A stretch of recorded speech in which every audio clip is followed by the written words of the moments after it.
A partir de agora, você é nosso convidado a acompanhar uma conversa com o senador Eduardo Lopes. O nosso tema, a questão que mobiliza o Congresso Nacional, o Senado também faz parte do Congresso, né, senador? Sobre a questão da greve dos caminhoneiros e, em decorrência disso, a questão de preço dos combustíveis. Mas eu arrisco começar a nossa conversa aqui indo um pouquinho além, porque hoje realizou-se na Comissão de Assuntos Econômicos, em conjunto com a Comissão de Infraestrutura, uma audiência pública com o ministro da Fazenda, Eduardo Guardia. E o tema era essa questão dos caminhoneiros, mas a questão da política de preço da Petrobras, e o que se viu foi um descortinar de muitos assuntos. Nós estamos falando aí, não é só da questão do combustível, né, senador? Nós estamos falando de reforma tributária, nós estamos falando de uma perspectiva de administração da economia e do patrimônio nacional, não é isso? É verdade.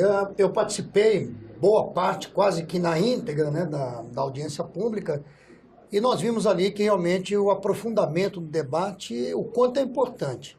Porque foi citado ali, por exemplo, além da questão da composição do preço do combustível, a planilha de custo da Petrobras, foi discutido também a questão das medidas provisórias, a dificuldade aí para se arrumar, da onde virá, né, os recursos, porque não tem almoço de graça, né? Você tira de um lado, mas tem que ser compensado do outro.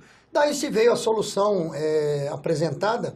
Primeiro o governo apresentou a questão de zerar o CID, mas aí a Câmara aprovou a isenção do PIS e COFINS também. Nós sabemos que o PIS e COFINS ele está atrelado a programas sociais. Então seria mais uma vez o povo pagando.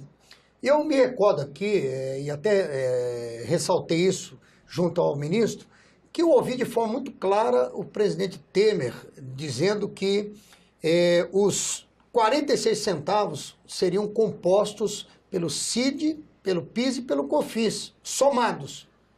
E aí depois surgiu a questão dos 30 centavos, que na verdade é o que é parte da Petrobras. Então a partir daí me surgiu um questionamento.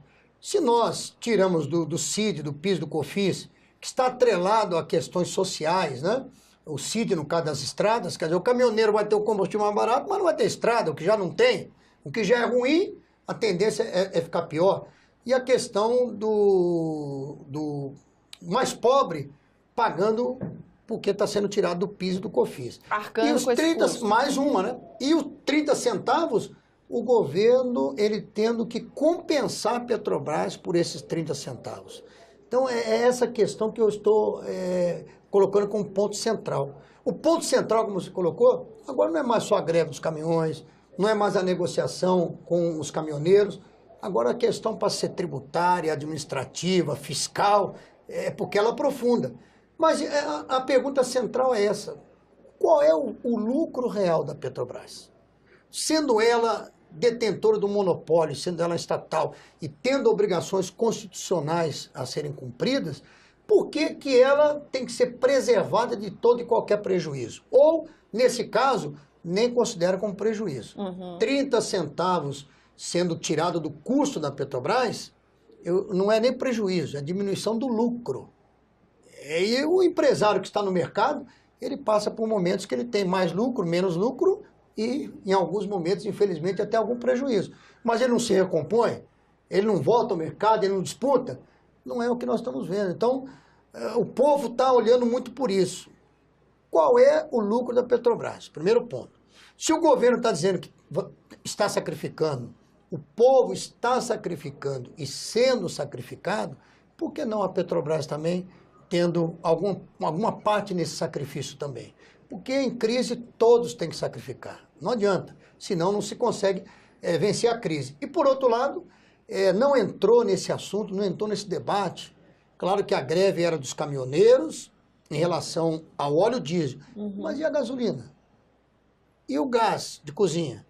Que estão praticando preços também abusivos. E o que eu fico mais, e citei isso várias vezes, o que eu não tolero é você ver, por exemplo, oportunistas. Como é que pode um dono de posto de gasolina, ele querer majorar a gasolina que já está cara, porque não tem, como aconteceu aqui em Brasília, um posto chegar a colocar o seu litro de gasolina a R$ 9,90. O produtor ou o atravessador... de gás mesmo. O botijão de gás também é outro caso. Eu ouvi informações que aqui em Brasília em algum Aqui em bairro, Brasília é tá R$ 180. É. Aqui em Como Brasília. é que pode isso? Olha, já estão me apontando dele aqui, não é nem 180, não, já chegou a 200. Então virou o quê? Isso virou um leilão agora? Então isso sinceramente, é revoltante. Você vê pessoas, e olha, normalmente, esses são os que usam as redes para criticar todo mundo. Mas na hora que vem uma oportunidade de ganhar mais dinheiro, na custa do sacrifício do Aproveitam povo, a situação. são aproveitadores. Então nós temos que pensar tudo isso. Senador, e que tipo de providência a expectativa do senhor em relação à CAI? O senhor acha, por exemplo, que o ministro da Fazenda respondeu a contento às suas perguntas? O senhor se sentiu contemplado nesse debate? Eu questionei e continuei questionando a questão dos 30 centavos. Uhum. Ele deu a explicação técnica dentro de um arcabouço jurídico, que é subsídio, que tal, tem que ser tratado com subvenção e tudo mais. Tá bom, isso tecnicamente é muito explicado, mas a hora é de sacrifícios. Por que uma empresa que é do governo, o governo tem que repor a ela os 30 centavos? Não é tudo governo? Então já não seria o sacrifício do governo e da própria Petrobras? É esse círculo, né, vamos assim dizer, é aquela história do cachorro correndo atrás do rabo, né? Uhum. Porque, pensa bem, se ela tem um monopólio, se ela é uma empresa estatal, é do governo, se o governo está tirando 30 centavos do preço final, então ele está tirando dele e dela. Por que o governo tem que repor a ela? Por quê? Porque tem que dar lucro para os acionários, para os acionistas? É isso? Então, essa é a questão. Então, ele me explicou tecnicamente, mas nós temos que buscar solução. Então não adianta, porque esse custo, segundo cálculos, está chegando em torno de 13 bilhões. E alguém tem que pagar a conta. Se 16% vai vir do imposto, nós estamos falando em mais ou menos 2 bilhões que vai vir dos impostos. 11 bilhões, quem vai pagar a conta é o consumidor. Agora, senador, nós estamos falando de uma situação emergencial, não é? Num momento de final de um governo. Mas isso indica que há necessidade de rever políticas públicas? E se sim, o que é que o eleitor deve prestar atenção? Como é que essa questão deve ser levada para o debate das próximas eleições? O que é que o senhor aconselharia o eleitor a ficar atento? Que tipo de conversa o eleitor tem que travar agora? Porque, por mais emergencial que se resolva o problema, mais as soluções emergenciais, tem questões aí de políticas públicas que vão continuar presentes, né? Eu acho que nós temos que provocar o debate aí nos presidenciáveis para que eles possam dizer à nação o que eles vão fazer efetivamente a partir do dia 2 de janeiro, quando um deles assumir o mandato. Isso tem que ser conversado. Aproveita aqui, a gente pode, numa outra oportunidade, o Rio de Janeiro, por exemplo. Como é que fica o Rio de Janeiro a partir do dia 2 de janeiro? O que acontece na intervenção, por exemplo? Vai acabar a intervenção. E o que vai ser o Rio de Janeiro? Então, o eleitor tem que ouvir claramente, eu quero provocar isso também, dos presidenciáveis, o que eles pensam exatamente de forma efetiva para, a partir do dia 2 de janeiro, quando um deles tomarem posse. Agora, no momento, eu acho que o quanto pior, melhor, não é bom para ninguém. Eu acho que nós temos que buscar soluções. Eu acho que gestos têm que ser feitos de todas as partes. Se é uma crise, se é emergencial, todos têm que fazer a sua parte, a sua cota de sacrifício. Eu, sinceramente, não estou vendo essa cota de sacrifícios na Petrobras. Esses 30 centavos, eu vou continuar falando sobre eles, até que a gente tenha algum posicionamento em cima disso. Porque é o governo pagando a si mesmo, é a Petrobras, que não pode ter prejuízo, e eu não vejo como prejuízo, eu vejo como diminuição de lucros.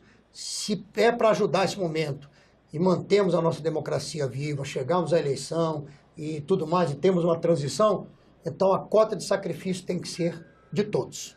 E a Comissão de Assuntos Econômicos nesse contexto? Que papel o senhor acha que ela desempenha? É importante nós ouvirmos, né? Agora eu penso que ainda não está completo o debate, porque o debate foi com o ministro da Fazenda, ele não é da produção, ele não é da Petrobras.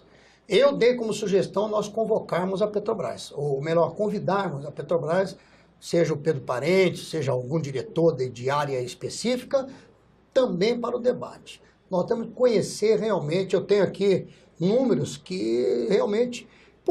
Uma pergunta, por que o Brasil exporta o óleo cru e importa a gasolina refinada? Por que não está refinando? Por que não está refinando?